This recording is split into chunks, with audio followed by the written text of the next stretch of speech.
The photograph reached the judge before it reached me. My husband's attorney slid it across the polished table inside a clear evidence sleeve. It showed our two children asleep on the living room floor, still wearing their clothes, with backpacks and a half-open suitcase beside them. My daughter's cheek rested against her brother's shoulder. On the wall behind them, the clock read 1:17. Daniel sat 10 feet away in a navy suit I had never seen before. His hand rested beside a yellow legal pad, steady enough to suggest he had rehearsed this moment. They waited for her all night, he said. She never came home. My attorney touched my wrist before I could stand. The judge studied the photograph, then looked over her glasses. "Mr. Mercer," she said, "why does this image say March 3rd? Daniel's expression did not collapse. It tightened. According to the emergency custody petition, I had abandoned my children on March 9th. For 6 days, that accusation had followed me through hospital hallways, into the flight crew locker room, and across every silent hour I spent in a borrowed apartment without my children."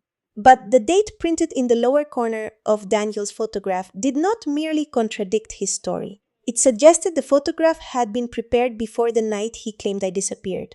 1 week earlier, I had believed I was returning home from a routine 24-hour rotation with the Regional Air Medical Unit. I was a flight nurse, which meant my shifts rarely ended when the schedule said they would. That Sunday, a highway collision kept our crew airborne until nearly midnight. I had texted Daniel from the hospital helipad, delayed again. "Please make sure Claire finishes her reading log. Owen's inhaler is in the kitchen drawer," he replied with a thumbs up. That was how our marriage had been functioning for almost a year. Instructions, confirmations, and long stretches of silence disguised as teamwork. When I arrived home at 1:42 in the morning, Daniel was waiting in the kitchen. The children were upstairs. At least that was what he told me. He accused me of choosing strangers in ambulances over my own family. I reminded him that my job paid the mortgage after his construction consulting business lost its largest contract. He said I used money to excuse every absence. Then he told me to leave. I should have checked on the children before walking out. That mistake would replay in my mind for months. Instead, exhausted and angry, I took an overnight bag and drove to my friend Naomi's apartment. Daniel and I had separated before after arguments, sometimes for a night, once for an entire weekend. We had always agreed that the children stayed in the house and that neither of us would involve them. At 7:10 the next morning, I called Claire's school to explain that I would be picking her up after work. The secretary paused before answering. Claire and Owen were withdrawn this morning. Daniel had already taken them to his mother's home in another county. By noon, he had filed an emergency petition claiming I had left without warning, refused contact, and created an unstable home through my work schedule. He included statements from his mother, 2 screenshots of unanswered calls, and the photograph now sitting in front of the judge. His attorney rose. The date may reflect when the image was transferred or downloaded. Judge Evelyn Hart turned the sleeve over. The photograph had been printed directly from a phone screenshot. The date was visible inside the image, beneath the cloud storage header. "This does not appear to be a printing date," she said. Daniel leaned toward his lawyer and whispered something I could not hear. My attorney requested permission to examine the exhibit. When the judge handed it to us, I noticed something more disturbing than the timestamp. The suitcase beside the children was Claire's old purple case, the one Daniel had donated in February after its wheel broke. It had not been in our home on March 9th. I looked across the courtroom at the man I had trusted to protect our children whenever my helicopter lifted from the roof. Daniel would not meet my eyes. That was when I understood that he had not taken advantage of one terrible argument. He had been preparing for it.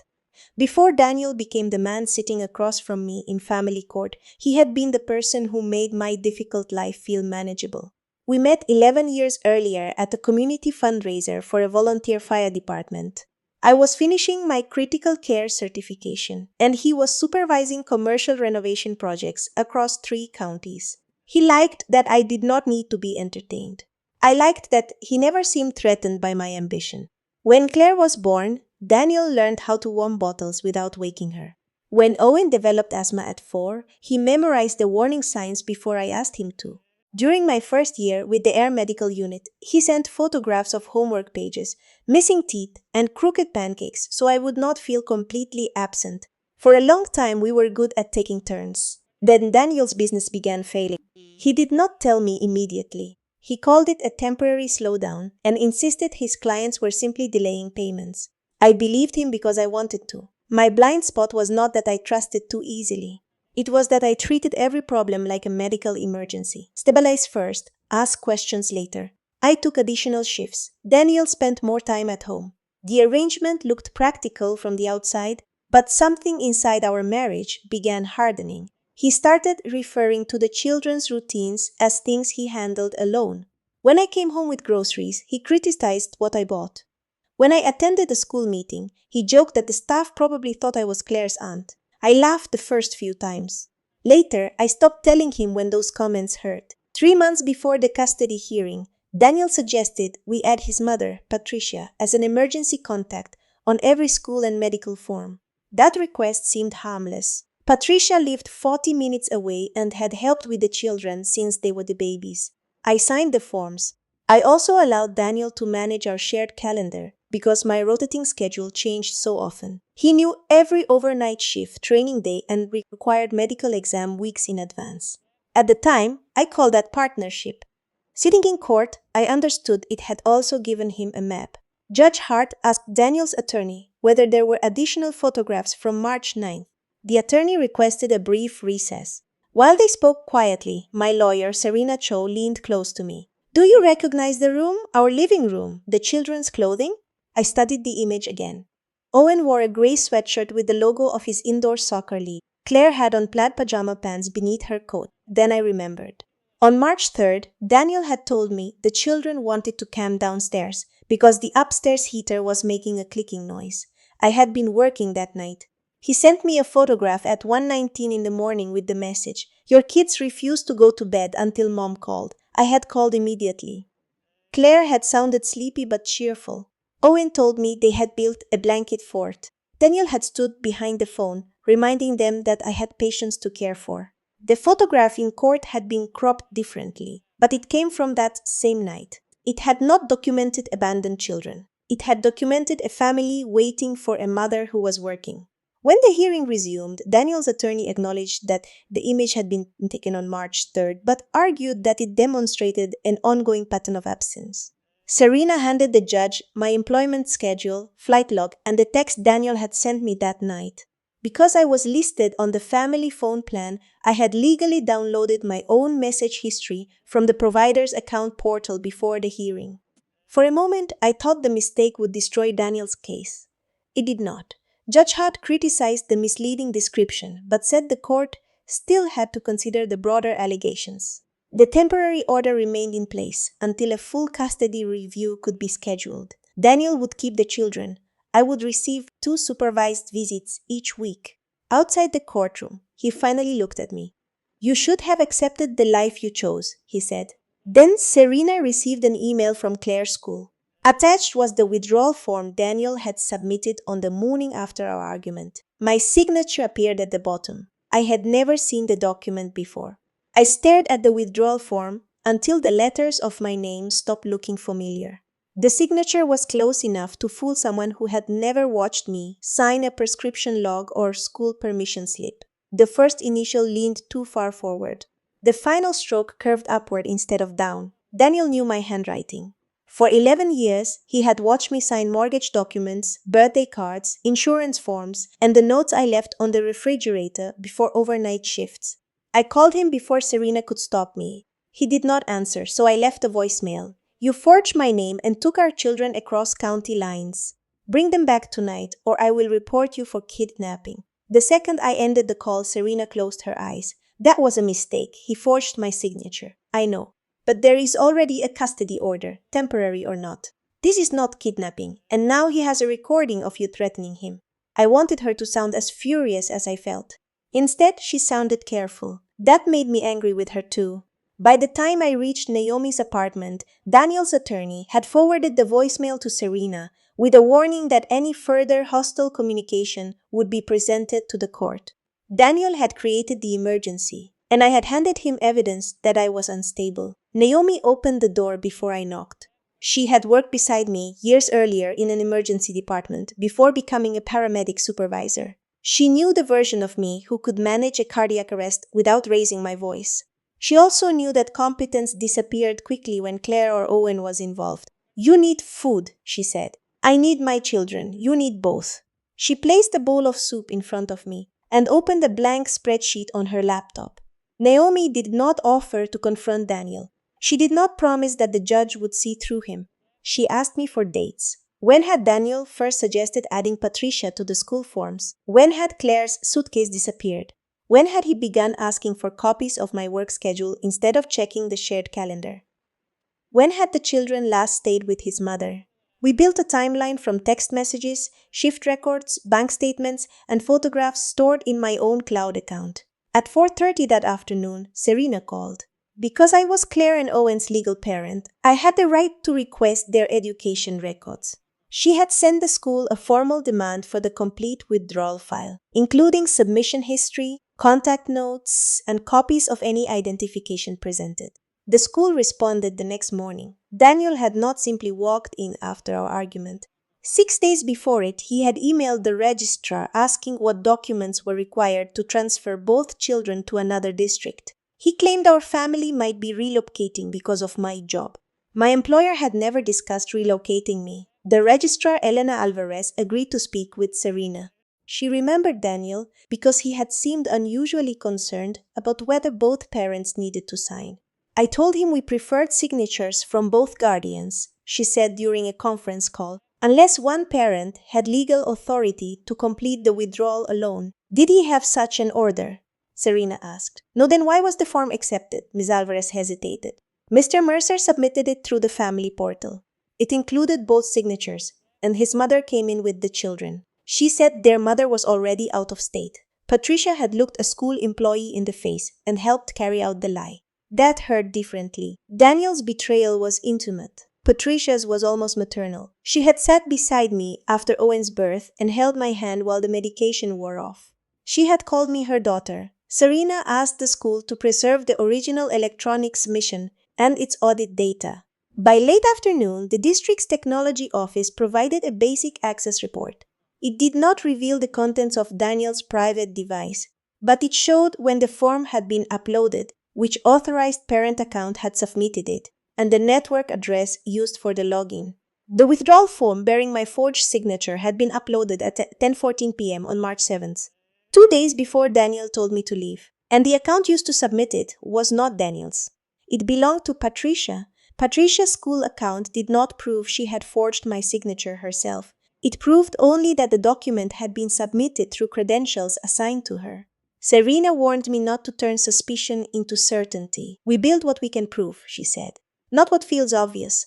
That was difficult advice to follow when I was allowed to see my children only inside a supervised visitation room, with a plastic table, 2 security cameras, and a box of toys missing half its pieces. Claire barely spoke during our first visit. She arranged colored blocks into 2 separate houses and placed a small wooden girl between them.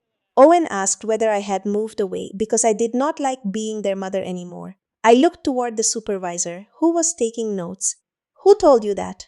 He shrugged and pushed a toy ambulance across the table. "Dad said you needed freedom." I wanted to correct every lie at once. Instead, I told him the only truth a 7-year-old needed. "I have never wanted freedom from you." Afterward, I sat in my car and cried so hard I missed 2 calls from work. The paper trail gave me something concrete to do. Because the mortgage, checking account, savings account, and family credit card were jointly held, I had lawful access to their records. Naomi helped me download 12 months of statements and organize every transaction by date, amount, and recipient. At first, the numbers looked ordinary: groceries, utilities, school lunches, fuel. Then I found 6 transfers to a company called Nordvale Recovery Services. They totaled $43,000. Daniel had described the withdrawals as business expenses whenever I noticed our savings shrinking. Northvale was not a supplier. Serena found its registration through the state business database. It purchased distressed commercial debt and negotiated repayment plans for companies already in default. Daniel's business had not been experiencing a temporary slowdown. It had been collapsing for nearly a year. The next discovery came from our shared mortgage portal. Daniel had submitted a hardship request 3 weeks before our argument. In the application, he stated that we were separated, that I no longer contributed consistently to household expenses, and that he was the children's primary caregiver. My paychecks had covered every mortgage payment during that period. Attached to the request was a proposed monthly budget that included child support from me, though no divorce or custody case had yet been filed. He had calculated my absence before he created it. Serena requested the public filings connected to Daniel's company. A creditor had obtained a civil judgment against him in January. Another had scheduled a debtor examination for late March. Daniel faced the possibility of liens against his business assets and any property legally belonging to him. The house belonged to both of us. But temporary possession of it, combined with primary custody and support payments, would give him time. Time to negotiate his debts. Time to preserve his reputation. Time to make me look like the spouse who had walked away. There was still a question Serena could not answer. Why had Patricia agreed to help him? I knew something that might explain it. Patricia had once given Daniel authority to manage a small investment account after her husband died. Months earlier, she had complained that the balance seemed lower than expected, then quickly insisted she had misunderstood the statement. I wanted Serena to investigate the account. She refused. We do not have permission, and it is not part of your marital property. If Patricia believes money is missing, she has to raise that herself. I hated the boundary because I suspected it protected another lie. But crossing it would make me resemble the person Daniel was claiming I had become: reckless, intrusive, and willing to justify anything. So we stayed with evidence I had the right to possess. That evening, Naomi and I reviewed the shared family calendar. Daniel had managed it, but my account remained an authorized user. Deleted events stayed in the calendar trash for 30 days. One entry had been removed the morning after I left. It was scheduled for March 9th, beginning at 8 p.m., the hour my helicopter shift was expected to end. The title read, "Children to Mom. Bags downstairs. Call attorney after she leaves." My shift had run late because of the highway collision. Daniel had not known exactly when I would come home, but he had already decided what would happen when I did. Daniel learned about the school access report before our next supervised visit. Serena had sent it to his attorney as part of the required evidence exchange. By the following morning, Daniel stopped pretending the case was only about my work schedule. He began attacking my ability to work at all. The complaint reached my medical director through the hospital's patient safety office. It alleged that I was emotionally unstable, had threatened to involve law enforcement in a private custody dispute, and had attempted to intimidate the father of my children. Attached was the voicemail I had left Daniel. He also included a photograph of prescription bottles on our bathroom counter. They were mine, but they were not psychiatric medications, as his complaint implied. One was an antibiotic from a sinus infection. The other was a short course of pain medication prescribed after I injured my shoulder during a difficult patient transfer. The labels were partially turned away from the camera. That detail made the photograph more effective than an outright lie. It invited people to imagine what Daniel did not have to say. My supervisor, Captain Luis Mendoza, called me into his office after morning briefing. Luis had known me for 6 years. He had trusted me inside helicopters during storms, multi-vehicle collisions, and neonatal transfers where every second mattered. He did not accuse me of anything. That almost made it worse. The complaint does not establish misconduct, he said.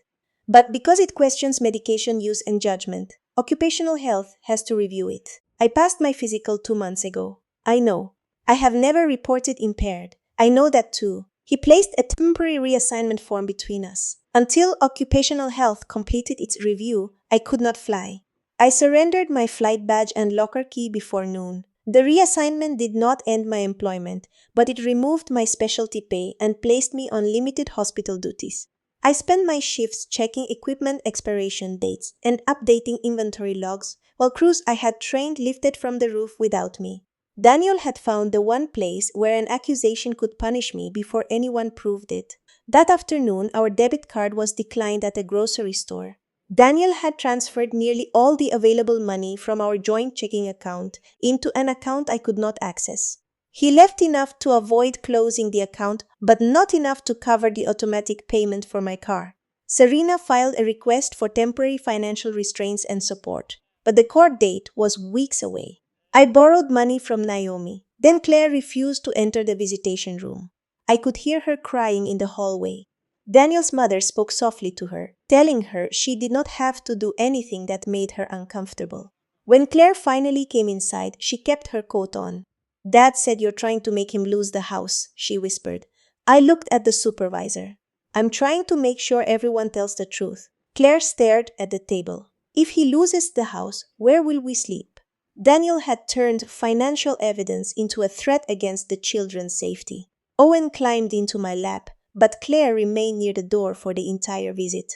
That night, I found a public post Daniel had written in a neighborhood parenting group. He did not use my name, but he described himself as a father protecting two children from a mother whose high-risk career and emotional volatility had finally made the home unsafe. People I knew responded beneath it. Some offered meals. One woman from Claire's school wrote that she had always wondered why I missed so many events. I began typing a reply. I attached the dated photograph, the forged withdrawal form, the calendar entry, and the bank records. I wanted everyone to see what he had done before his version hardened into fact. Naomi read over my shoulder. If you post that, she said, Claire's classmates' parents will know everything. He is already telling them, yes. But you still get to decide whether the children's private life becomes your evidence. I deleted the reply. The next morning, Serena called with news that felt almost like victory. The judge had ordered Daniel not to move additional marital funds and had scheduled an expedited review of the school documents. Then she told me Daniel had filed a motion requesting that my supervised visits be suspended until my employer completed its fitness review. For the first time, I understood that proving the forgery might not be enough. Daniel was creating new damage faster than we could document the old damage.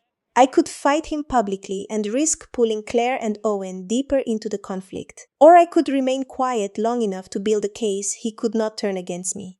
I closed every social media account I had. Then I asked Serena what we needed next. Occupational health cleared me 9 days after Daniel filed his complaint. The physician reviewed my prescriptions, toxicology screening, performance history, and the incident reports from every shift I had worked that year. There was no evidence of impairment or unsafe conduct. Louise returned my flight badge in a sealed envelope. I'm sorry this reached your job, he said. For a few minutes, I believed I had recovered something Daniel could not damage again. Then Patricia called. Her voice was so quiet, I almost did not recognize it.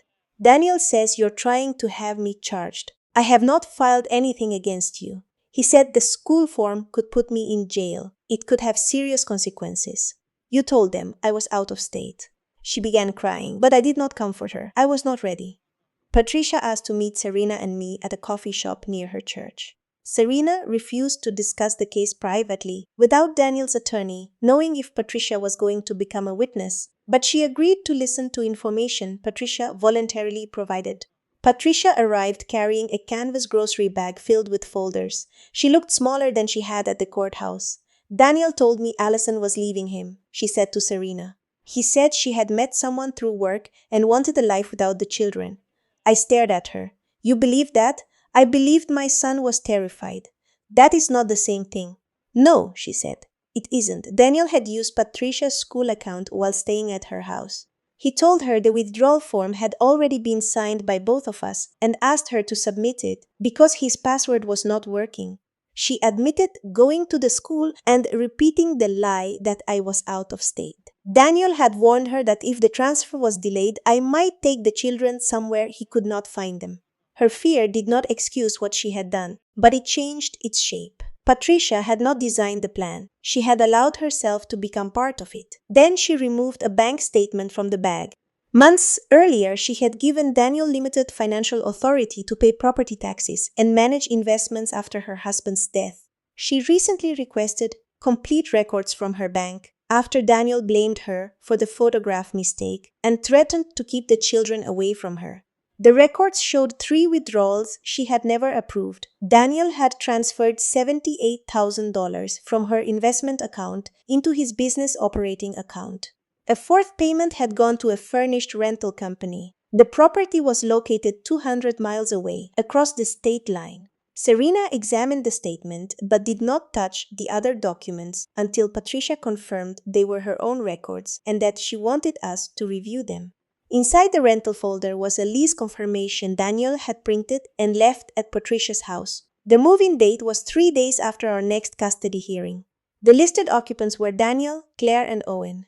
My name appeared only under emergency contact. My first assumption had been that Daniel wanted the house. The mortgage hardship application, support calculation, and custody petition had all pointed there. But the house was only temporary cover. Daniel needed the court to recognize him as the stable parent long enough to relocate the children before his creditors forced him to answer questions about the missing money. I had spent weeks thinking his resentment of my career had become an excuse for financial survival. I had missed the deeper wound underneath it. Daniel could tolerate failing privately. He could not tolerate me seeing him fail. My extra shifts had not merely embarrassed him. In his mind, every paycheck I brought home proved that the family could function without his success. Rather than admit he needed help, he had built a version of our marriage in which I was the one who had failed. Patricia pushed another paper towards Serena. It was an appointment confirmation from a passport acceptance facility. Daniel had scheduled appointments for both children using Patricia's address. The appointments were set for the following week. A parent generally could not obtain passports for children without the other parent's consent or a qualifying court order. Daniel did not have either. But he was no longer improvising inside a custody dispute. He was testing how far the temporary order could carry him before someone stopped him. Serena moved quickly, but not dramatically. She filed a request asking the court to prohibit either parent from taking Claire or Owen outside the state without written consent or further order. She attached the rental confirmation, the passport appointment notices, and Patricia's sworn statement explaining how she had obtained them. Judge Hart granted the travel restriction that afternoon. She did not change custody immediately. That frustrated me until Serena explained why. The court has seen misleading evidence and suspicious planning, she said. But Daniel still has temporary custody. The judge will want him questioned under oath before making a major change. The expedited hearing was scheduled for 11 days later. Those 11 days felt longer than every year of our marriage. Patricia provided her bank records directly to her own attorney, who referred the unauthorized transfers to the bank's fraud department. The bank did not declare Daniel guilty. It froze the remaining funds connected to the disputed transactions and began reviewing the authority Patricia had given him. Daniel's company creditor also learned about the transfers through the civil discovery process already underway. Serena had no control over that investigation, but its timing mattered.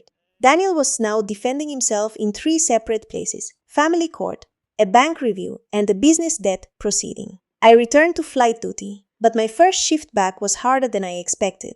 During a pediatric transport, the patient's mother held her son's shoe against her chest because there was no room for her inside the helicopter.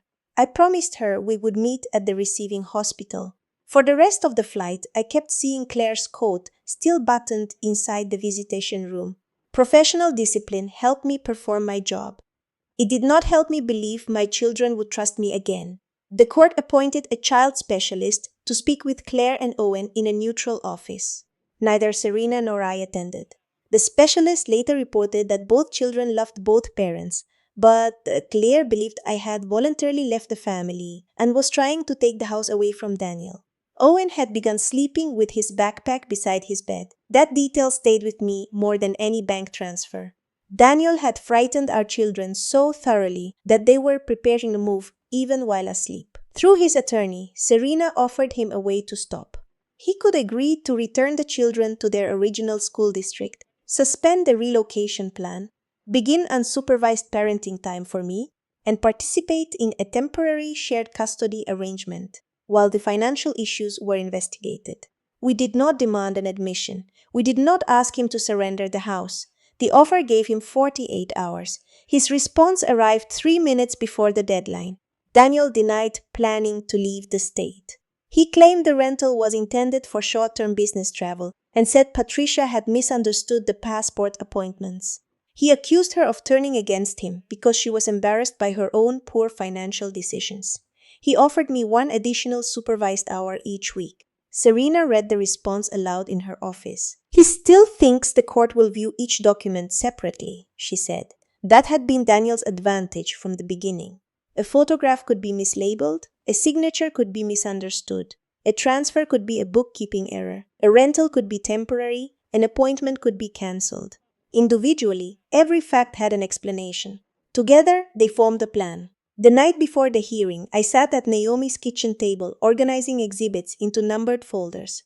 The photograph came first. The school audit report came second. The deleted calendar entry came third. Naomi watched me place the children's drawings into a separate envelope. "Are you sure you want to win like this?" she asked. "I don't know what winning means anymore." That was the truth. Even if the judge returned Claire and Owen to me, they would still remember being told I had abandoned them. Patricia would still have betrayed me. Daniel would still be their father. No order could restore the ordinary trust we had before March 9th. I was no longer preparing to prove that I was the better parent. I was preparing to prove that the children had been placed inside a lie. The next morning, Daniel entered the courtroom carrying the same yellow legal pad he had brought to the first hearing. This time, Judge Hart had Patricia's bank records in front of her, and beside them was the original uncropped photograph from March 3rd. The clerk called our case. Daniel raised his right hand. Serena began with the photograph. She placed the original image on the courtroom monitor. Unlike the cropped version Daniel had submitted at the emergency hearing, this one showed the blanket fort behind the children, a bowl of popcorn on the table, and the message he had sent me that night. "Your kids refused to go to bed until Mom called. Were the children abandoned when you took this photograph?" Serena asked. Daniel shifted in witness chair. "They were upset that their mother was not home. That was not my question. No, they were not alone. And the photograph was taken on March 3rd. Yes. 6 days before the night described in your petition? Yes." Daniel's attorney objected when Serena called the exhibit misleading. Judge Hart sustained the objection and told Serena to continue with questions. She moved to the school withdrawal form. Daniel admitted asking the registrar about transfer requirements before our argument. He said he had been exploring options because our marriage was unstable. "Did Allison know you were exploring those options?" "No." "Did she sign this form?" "I believed she had." "Who gave it to you?" Daniel glanced toward Patricia. "My mother handled the submission." Patricia's attorney had advised her not to remain in the courtroom until after her testimony. Her empty seat seemed to unsettle him. Serena displayed the school audit report. "The form was uploaded through your mother's account on March 7th. Were you staying at her house that evening?" "I may have been." "Did you use her computer?" "I used it occasionally." "Did your mother create the signature bearing Allison's name?" Daniel paused. "I do not know." "Did you?" "No." His answer came quickly, but he would not look at the judge. Serena did not argue with him. She placed the deleted calendar entry on the monitor. "Children to Mom. Bags downstairs. Call attorney after she leaves." Daniel claimed the entry was only a reminder to prepare for the possibility that I might leave after another argument. "You scheduled that possibility for a specific hours?" Serena asked. "I knew when her shift ended." "Then why were the children's transfer documents submitted 2 days earlier?" Daniel said nothing until his attorney whispered that he needed to answer. "Because I was trying to protect them." "From what?" "From a mother who was never there." I felt the word strike, even after everything I knew. Serena showed him my payroll deposits, the mortgage payments, and the message history documenting every call I made to the children during overnight shifts. Then she asked about the rental property.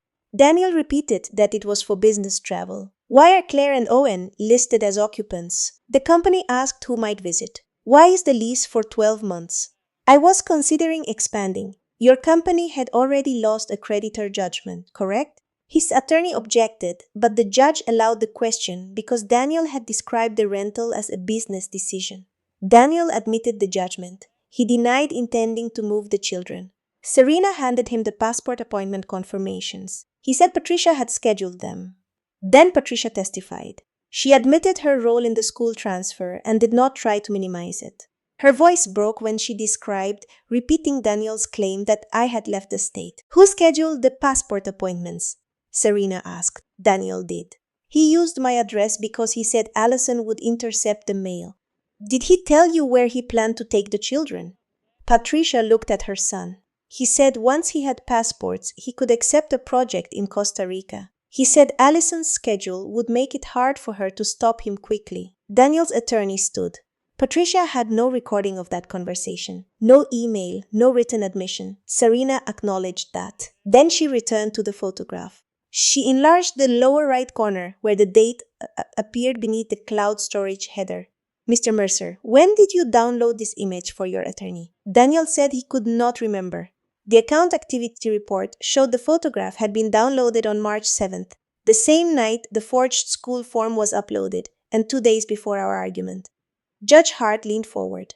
At that time, what event were you preserving this photograph to prove? Daniel opened his mouth. No answer came. The judge did not accuse him of forgery or theft. She did not need to. She reviewed the dates, recessed for 23 minutes, and returned with a temporary order. The children would come home with me that evening. Daniel's parenting time would continue, but it would be supervised until a full evaluation was completed. Neither parent could remove the children from the state, change their school, or apply for travel documents without court approval. When the clerk finished reading, Daniel finally looked at me. He did not appear angry. He looked like a man who had reached the end of a story he expected everyone else to believe. Claire and Owen did not run to me outside the courthouse. They stood beside Patricia near the security desk, each holding a backpack. Claire watched Daniel's attorney speak to him in the hallway.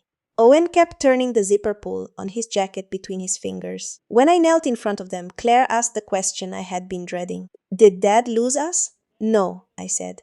You are not something either of us can win or lose. She looked unconvinced. The ride home was quiet. Owen fell asleep before we reached the highway. Claire stared out the window and asked whether Daniel would still be allowed to call. I told her he would. She nodded, but she did not look relieved. The house felt altered when we entered it. Daniel had removed his work files, most of his clothes, and a framed photograph from our wedding. He had left dirty dishes in the sink and a stack of unopened bills on the kitchen counter. The children's rooms looked untouched, but Claire checked her closet twice. Owen placed his backpack beside his bed. I did not ask him to move it. The court order restored the children to me, but it did not restore their routines. Claire woke before dawn for the first week and asked whether she had school. Owen refused to stay in a room alone unless he could hear my voice. I reduced my flight schedule temporarily and accepted fewer overnight shifts. It cost me money and delayed my return to the position I had worked years to earn, but I needed to be physically present while the children learned that home would not disappear overnight. Daniel's consequences arrived in separate pieces. The banker concluded that 2 of the transfers from Patricia's account exceeded the authority she had granted him. Patricia pursued repayment through a civil claim. The matter was also referred for further review, but no one promised criminal charges, and none came quickly. His company entered formal insolvency proceedings. The family court ordered a full custody evaluation, prohibited him from discussing the case with the children, and continued supervised parenting time. He was required to contribute toward the cost of counseling and to provide a complete accounting of the marital funds he had moved. The forged school form was referred to the district's legal office and local authorities. The investigation continued beyond the custody hearing. There was no single morning when Daniel lost everything. There were only doors closing one at a time. Patricia's access to the children was limited by agreement while they attended counseling. I allowed supervised phone calls because Claire still loved her grandmother, but I could not pretend trust had survived. During one call, Patricia asked to speak to me privately. I thought I was protecting them, she said. You were protecting Daniel from the consequences of frightening you. She was silent. I know that now. That does not repair what they believed about me. No, it was the first apology she offered without asking me to make it easier for her. I did not forgive her. I also did not hang up. Daniel and I spoke only once outside the required parenting application. It happened after his 3rd supervised visit, when the monitor walked the children to my car. He stood several yards away. I was going to tell you about the business, he said. When? When I had fixed it. You were taking the children out of state. I thought I could start over. With them, but without me. His face tightened. You were already living without us. The accusation was familiar, but it no longer carried the same power. I was working, I said, and you knew the difference.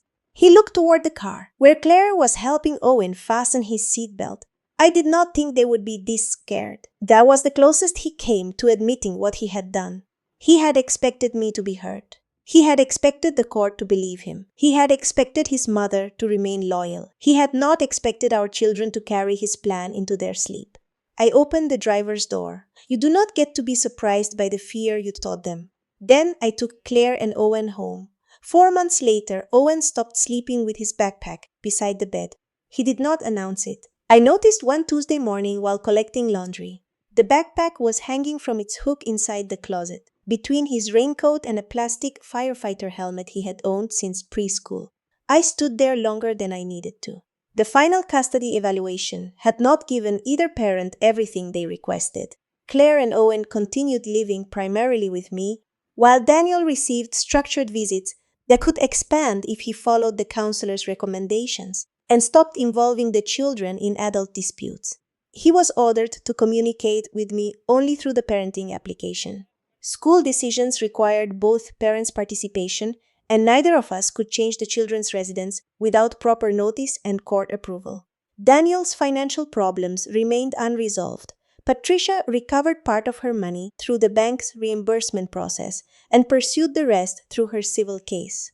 The investigation into the forged withdrawal form continued, though Serena warned me that proving who physically created the signature could be difficult. Justice did not arrive as a clean ending.